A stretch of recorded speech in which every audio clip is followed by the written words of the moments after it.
खरीप हंगाम तोंडावर असताना जिल्ह्यात प्रतिबंधित आणि अनधिकृत बियाण्यांची विक्री करणाऱ्याविरुद्ध कृषी विभागाने मोठी कारवाई सुरू केली आहे।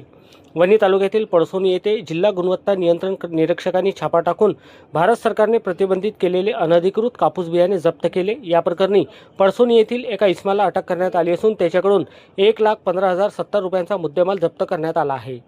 मिळालेल्या गोपनीय माहितीनुसार जिल्हा अधीक्षक कृषी अधिकारी कार्यालयातील जिल्हा गुणवत्ता नियंत्रण निरीक्षकांनी 6 मे रोजी रात्री 9 वाजताच्या सुमारास पळसोनी येथील आरोपी अरुण शंकर भट यांच्या राहत्या घरावर छापा टाकला। यावेळी आरोपी स्वतःच्या घरात प्रतिबंधित कापूस बियाण्यांची साठवणूक करून त्याची छुप्या पद्धतीने विक्री करत असल्याचे आढळून आले।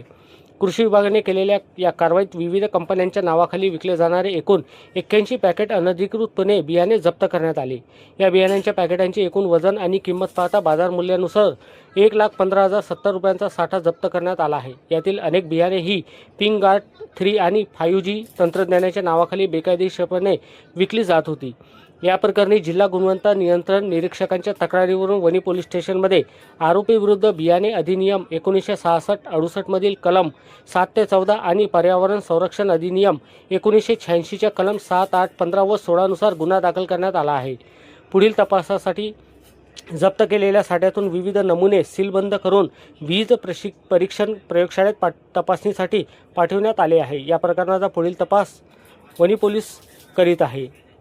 शेतकऱ्यांनी कोणत्याही अनधिकृत किंवा प्रतिबंधित बियाण्यांची खरेदी करू नये।